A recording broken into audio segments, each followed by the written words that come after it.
O presidente Jair Bolsonaro está evoluindo de forma satisfatória, clínico e laboratorialmente. É o que afirma o boletim médico divulgado no início da tarde, assinado pela equipe médica que cuida do Bolsonaro. O presidente tinha sido internado na base aérea de Brasília, foi transferido para São Paulo depois de ser diagnosticado com uma obstrução intestinal e agora está internado no Hospital Vila Nova Star.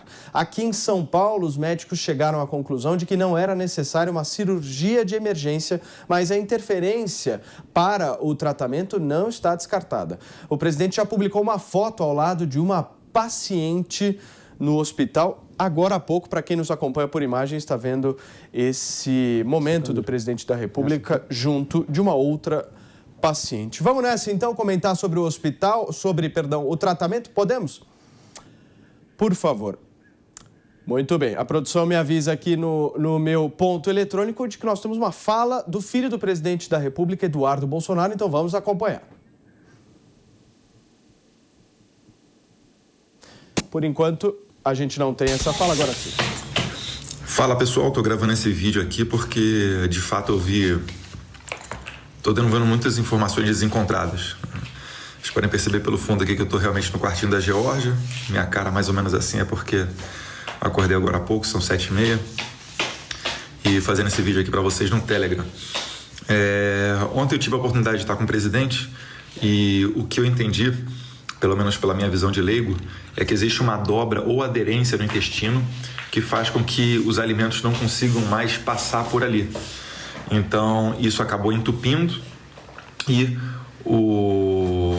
formou-se um acúmulo de líquidos e etc., e acabou indo para o estômago. Então, o presidente sentia muita dor por causa disso e de madrugada ele foi para o hospital, foi retirado cerca de 1 litro de líquido do seu estômago. Aliviou a dor, ele ontem estava reclamando de dor, mas dores leves. E com esse quadro, há uma possibilidade de cirurgia, mas também há uma esperança de que essa dobra, essa aderência, ela se desfaça naturalmente. Então, os médicos estão a todo momento fazendo essa avaliação, se faz uma cirurgia ou se deixa mais um tempinho para ver se consegue resolver naturalmente. Ele acabou sendo transferido para São Paulo, estava no HFA, o Hospital das Forças Armadas, que inclusive o doutor Macedo elogiou muito, não só todos os procedimentos que foram feitos, né, foram os procedimentos corretos, como também foram muito bem executados. Então, nosso agradecimento a todos os profissionais de saúde do Hospital das Forças Armadas. O presidente, ele estava aquele jeito, né, meio baqueado, farol baixo. Tem até uma foto que foi divulgada nos perfis dele, ele com alguns equipamentos conectados ao corpo para fazer a medição de alguns sinais vitais e etc., normal de um hospital. Estava preocupado com relação estava vendo se ainda seria possível sexta-feira ir para Manaus para estar presente na motociata, mas pelo menos com a presença dele não será mais possível, infelizmente. E preocupado com outras questões também, natural dele, né? Não para de trabalhar, workaholic, mas vai ter que dar um tempinho. Estou vendo notícias hoje de manhã, hoje é quinta-feira, circulando, dando conta de que não será necessária uma cirurgia de emergência. Eu não estou no hospital com ele em São Paulo, então não sei sobre essas notícias, mas fico feliz se realmente forem verdadeiras. Agora tem que saber se descarta-se a cirurgia de emergência ou se descarta-se a cirurgia, porque o intestino dele voltou a trabalhar normalmente. Enfim, o Carlos, a Michelle e algumas outras pessoas próximas estão lá no hospital, então a gente aguarda qualquer notícia deles aí pelo estado de saúde do presidente, né? Sempre torcendo pelo melhor, para que não seja necessária uma cirurgia, porque de fato isso aí tira de combate pelo menos por alguns dias o presidente. Então, a gente vai se comunicando aqui pelo Telegram e agradeço a todos vocês que estão em orações pelo meu pai. Um abraço, fiquem com Deus. Bem, tá aí a fala do filho do presidente da República, o deputado federal Eduardo Bolsonaro, sobre o quadro, sobre o estado de saúde do seu pai, o presidente Bolsonaro. Serrão, como é que você está avaliando aí esse quadro clínico do presidente? Saudações, meus amigos, meus amados haters. Eu, como não sou médico, não vou arriscar nada. Mas, como jornalista, piadista, posso dar uma excelente notícia. Empolgado com a decisão de Bolsonaro que confirmou a indicação de seu amigo André Mendonça para a vaga de Marco Aurélio Mello no Supremo Tribunal Federal, o ministro Gilmar Mendes já prometeu que vai mandar soltar o intestino preso de Jair Bolsonaro. Então, essa é uma notícia excelente, porque o Poder Supremo pode tudo. E Jair Bolsonaro, ultimamente, vem sendo muito pressionado pelo Poder Supremo. E todo estresse institucional, evidentemente, acaba mexendo com a saúde do presidente. Não interessa a gente querer dizer o contrário. O estresse emocional é muito grande. O ser humano é movido por ação, razão e emoção. Jair Bolsonaro é muito ação e também muita emoção. Então, ele se estressa com toda essa situação institucional e tenta utilizar, como ele sempre faz, na comunicação direta, brincalhona, até às vezes meio grosseira dele, ele solta como válvula de escape para tentar se livrar dos problemas de relacionamento que ele tem, tanto com o Supremo Tribunal Federal, que é uma crise que vai ter que ser resolvida, tão logo ele volte do hospital, se recupere, vai ter que sentar realmente, não só com o Luiz Fux, tá? Eu já dei a recomendação aqui, deveria haver uma reunião de Bolsonaro com os 11 ministros do Supremo Tribunal Federal. Não basta se reunir só com o presidente, não. Tinha que ser face to face, cara a cara, com cada um, para lavar essa roupa institucional. É muito ruim o posicionamento de oposição quase partidário, beirando aí um crime de responsabilidade dos ministros Alexandre de Moraes e, ultimamente, do ministro Luiz Roberto Barroso, que também está dando troco porque tem sido também atacado por Jair Bolsonaro. Outra prioridade do presidente é tentar fazer de tudo para convencer a base aliada. Vai ser um grande teste para Jair Bolsonaro, sim, tentar aprovar as modificações na lei eleitoral, principalmente a impressão do voto pela urna eletrônica para auditoria ou recontagem. Por enquanto, tudo indica que a sabotagem do Supremo, do Tribunal Superior Eleitoral e de 11 partidos políticos podem fazer com que isso não seja aprovado, ou seja,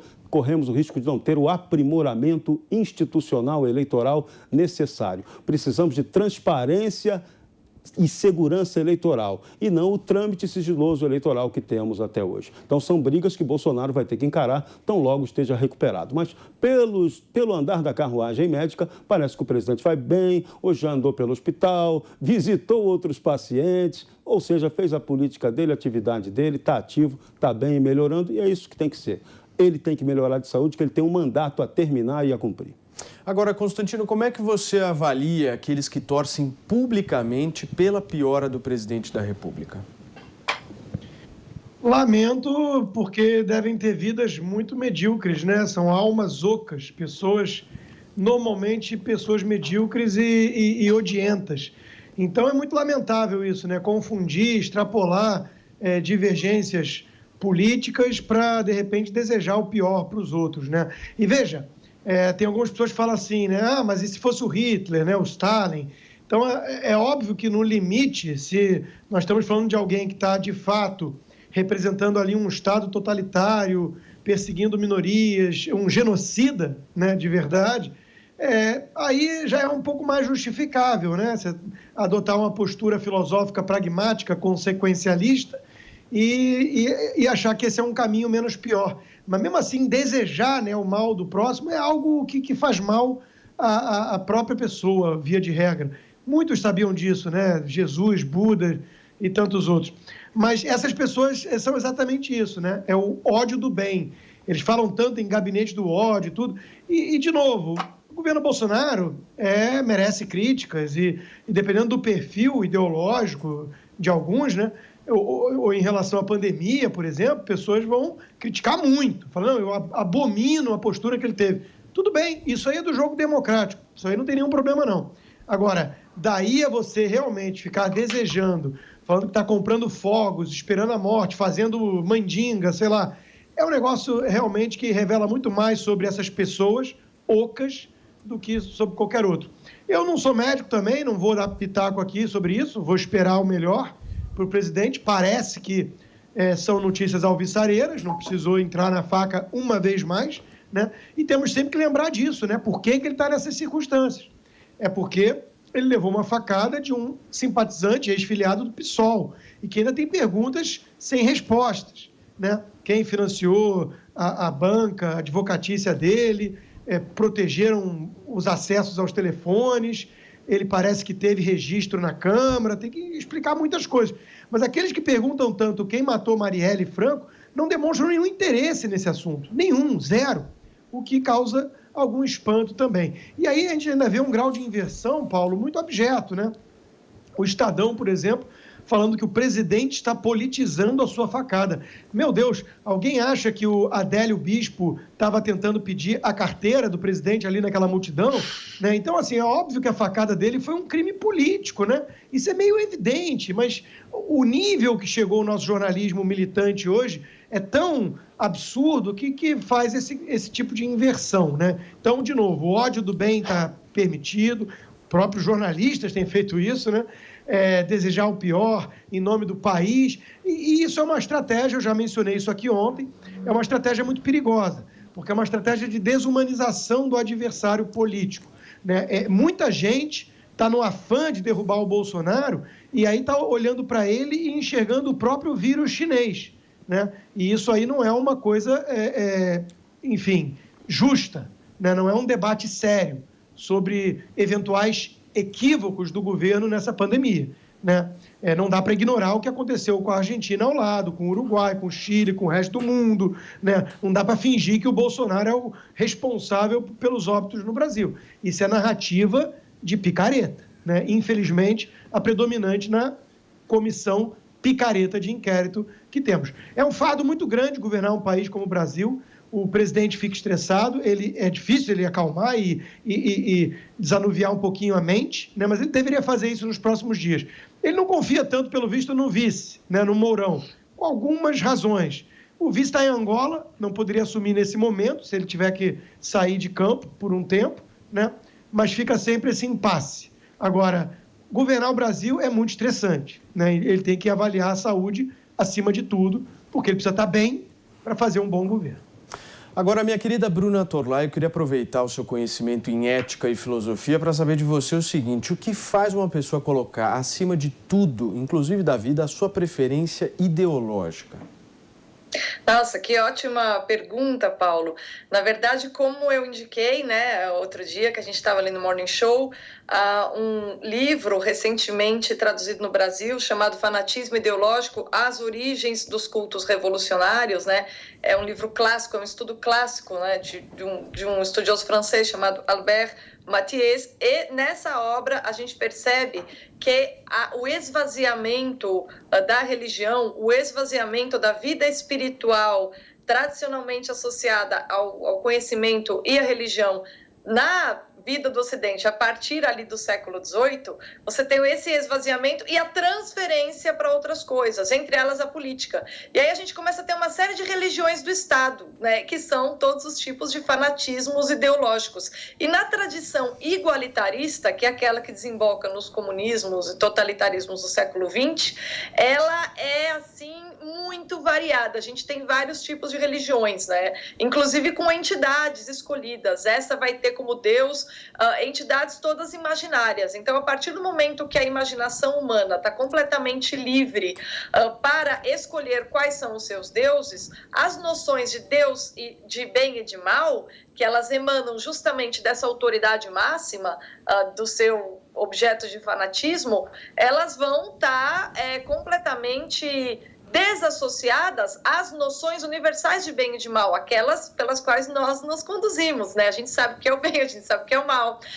Mas quando uma pessoa ela abre mão do ideário, da moralidade, do consenso moral do Ocidente, que tem como base o cristianismo. Então, 7 pecados capitais, 10 mandamentos, etc., né? E aí a gente já tem, na filosofia grega, o prenúncio desse tipo de moralidade, que ali no Novo Testamento se mostra com muita clareza, tal. Quando a pessoa troca tudo isso por um fanatismo ideológico, a autoridade máxima já não é a ideia, já não são as ideias de bem, já não é o sentimento de amor, tudo isso que é característico do cristianismo, mas é justamente o horizonte político, é a finalidade política. Então, digamos assim, Deus é o Estado, né? E o horizonte para chegar no Estado é justamente o domínio por meio da política, né? Vencer eleições, eliminar adversários. Né? A partir desse ponto, as noções de bem e de mal, elas são completamente reinterpretadas na imaginação das pessoas. E aí, o que você tem? Se o cara acha que o Estado vai tomar o lugar de Deus e de que tomar o poder político é a única maneira de produzir o bem no mundo, você matar um sujeito que é seu adversário político ou torcer para que ele morra, passa a ser associado com a ação correta. Então, quando você tem essa série de pessoas, né, entendendo que é legal torcer pela morte do presidente, isso para eles é algo correto, é o consenso moral desse grupo fanático, tá? Então, assim, não se trata nem, Paulo, de colocar a ideologia acima da moral. Trata-se muito mais de ter trocado uma moralidade que faz parte desse consenso que nos une por um elemento específico que é característico de uma ideologia. Ou seja, trata-se de trocar a moralidade pelo fanatismo ideológico. E é isso que explica aí esse comportamento. Tá? Então, não é que o fanatismo é posto acima da moralidade, é que a moralidade é trocada pelo fanatismo político. Muito bem, tá aí a explicação da nossa professora em Ética e Filosofia, Bruna Torlai. Meu querido Jorge Serrão, daqui a pouquinho eu vou passar a palavra para você, porque agora nós vamos ver as manifestações de apoio e também de oposição nas redes sociais. Vou pedir para a nossa produção, por favor, colocar aqui no telão para mim, para que eu possa ler para a nossa audiência, tanto no rádio, no YouTube e na Panflix. Agora sim, a manifestação do senador Flávio Bolsonaro já aparece aqui para mim, que diz o seguinte: obrigado a todos pelas mensagens de pronta recuperação e pelas preces. Que Deus dê em dobro a cada um tudo aquilo que desejam ao meu pai Jair Bolsonaro neste momento. Temos mais, produção, por favor, aqui. Marcos Rogério está dizendo o seguinte: nossas orações pelo presidente Jair Bolsonaro por sua breve e completa recuperação de saúde. Abaixo a mensagem do presidente Jair Bolsonaro de ontem. Temos mais alguma, produção? Temos Zeca Dirceu dizendo o seguinte: Bolsonaro quer usar novamente a facada para gerar apelo sentimental e se livrar das denúncias de corrupção. Interessante que levaram para Brasília o mesmo médico que o atendeu em Minas Gerais durante a fake-ad. Ele escreve fake-ad. O desespero de Bolsonaro é evidente, pois o impeachment está perto, é o que diz o filho de Zé Dirceu, deputado federal Zeca Dirceu. Muito bem, acho que são essas as nossas mensagens. Serrão, agora sim, você fala. Olha, eu vou te contar. A Bruna fez uma explanação brilhante. Exatamente o que temos dito aqui. Ideologia utilizada para guerra de narrativa é pura ferramenta de otário. É para enganar bobo. É o que temos visto aqui no Brasil.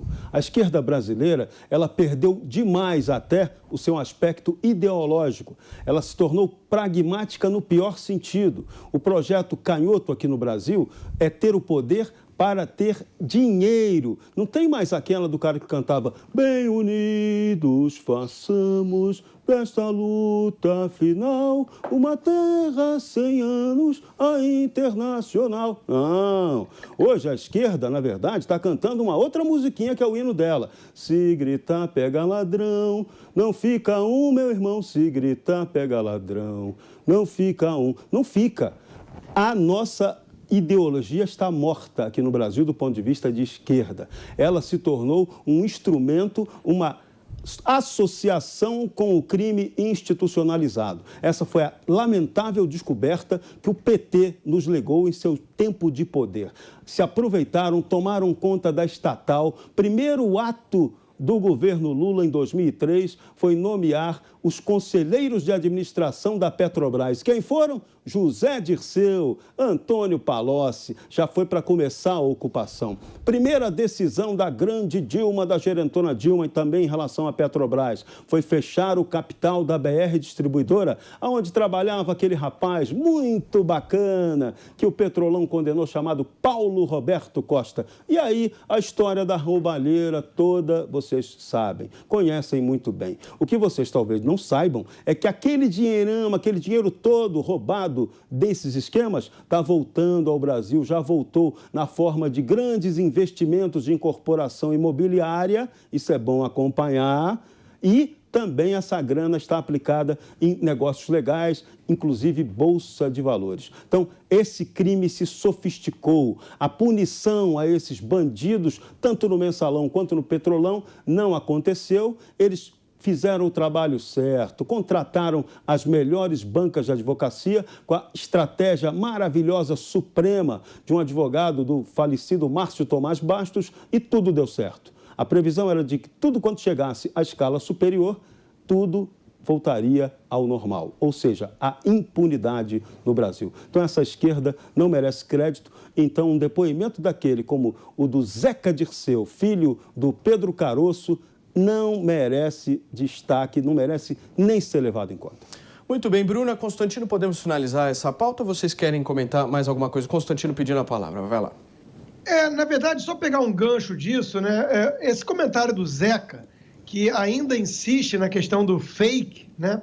Isso aí, eu vou chamar aqui Freud agora, né? Para explicar, porque isso aí é a famosa projeção. É que essa gente, por ter aderido àquilo que a Bruna explicou tão bem, e que é tema de vários trabalhos, vários livros, na verdade tem um do Christopher Dawson que analisa a Revolução Francesa, começou lá com os jacobinos, essa religião secular, né, a religião política, a troca de Deus e da moral absoluta pela ideologia, né? Isso começou lá com os jacobinos, via de regra. Então Freud explica isso como uma projeção, é porque eles seriam capazes disso. Os petistas seriam capazes de usar uma facada fake para fins políticos. Então, eles acham que todo mundo faz igual, eles medem os outros pela própria régua torta ou flexível, né, que eles adotam nesse relativismo moral deles, né? São pessoas que a gente tem que usar um português muito sério aqui, muito... Eu gosto da boa definição das palavras. Nós estamos lidando muitas vezes com psicopatas. São psicopatas. Pessoas que aplaudem o que está acontecendo em Cuba, por exemplo, são psicopatas. Ninguém em pleno século XXI pode alegar ignorância sobre o que está acontecendo em Cuba. Nós estamos vendo cenas de milicianos do governo entrando em casas e atirando em dissidentes na frente das crianças, dos filhos, das esposas, pelo crime de pedir liberdade e democracia, nada mais. Então, nós estamos lidando com psicopatas, pessoas que perderam qualquer empatia pelo próximo. Tudo pelo poder, tudo pela ideologia. O Homo Soviéticos, que é o nome de um outro livro interessante que analisa o fenômeno. Então, assim, senti falta de alguns outros comentários, porque não foi só o Zeca Dirceu, isso fica muito caricato, né? O Arthur Duval, do MBL, publicou na mesma linha do Felipe Neto, que eles tanto criticavam antes. Quer dizer, isso mostra como o fator Bolsonaro desvirtuou totalmente muita gente ou derrubou máscaras. Mostrou que muita gente que se vendia como direita, como liberal, como até alguns conservadores cristãos, tem um tal de professor aí que se vende como cristão conservador e está junto com Bárbara Gância, uma das que falou que está guardando fogos de artifício para comemorar a morte e torcendo e fazendo algum tipo aí de macumba, sei lá, né? Então, assim, que espécie de conservador é esse? Então, muitas máscaras vieram abaixo graças ao fenômeno bolsonarismo. Bruna, para a gente fechar. Então, na verdade, é algo que a gente não pode perder de vista, né? Que toda a carreira, toda a trajetória do Bolsonaro torna ele uma pessoa frágil no sentido de trabalhar sozinho, né? Ele teve uma trajetória toda sendo lobo solitário, ele tinha ali o eleitorado dele, trabalhava para aquele pessoal, e a partir do momento que ele se vê presidente, não me parece que ele tenha se preparado ao longo da vida toda para ser presidente, como vários políticos aí, como o pessoal Fernando Henrique Cardoso e muitos, né? A gente conhece muito político brasileiro passou a vida toda dizendo, vou ser presidente, o Lula. Então, essas pessoas, como elas foram se preparando ao longo dos anos, elas foram criando a rede de alianças, criando aquelas redes de negociatas, entendendo como é que o lobismo de Brasília funciona, como é que se encobre rastros, toda essa malandragem e também a parte legítima, que é a parte de articulação. E o Bolsonaro sempre foi um lobo solitário perto do sistema, assim, ele trabalha sozinho, sempre trabalhou sozinho, né?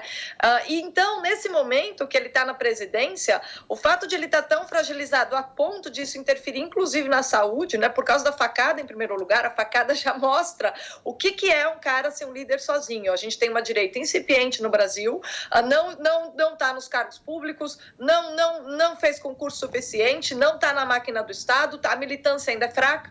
O cara tomou uma facada e as consequências são todas essas cirurgias que se repetem, né? E todas essas intervenções médicas por causa do estresse de ser presidente. Mas por que o estresse de ser presidente para o Bolsonaro é tão superior ao estresse que outros presidentes sofreram, justamente pela falta da base, né? O filósofo Olavo de Carvalho falou muito bem, alcançar a presidência seria o último ponto de um movimento conservador no Brasil, e a gente começou pelo fim, né? A direita começou pelo fim. Então é interessante a gente também aproveitar o momento para pensar, né? Olhando o estado de saúde fragilizado do Bolsonaro, a gente vê o preço, né? O alto custo de você não entender muito bem como que a arte da política funciona e quais são todas as premissas envolvidas nessa prática.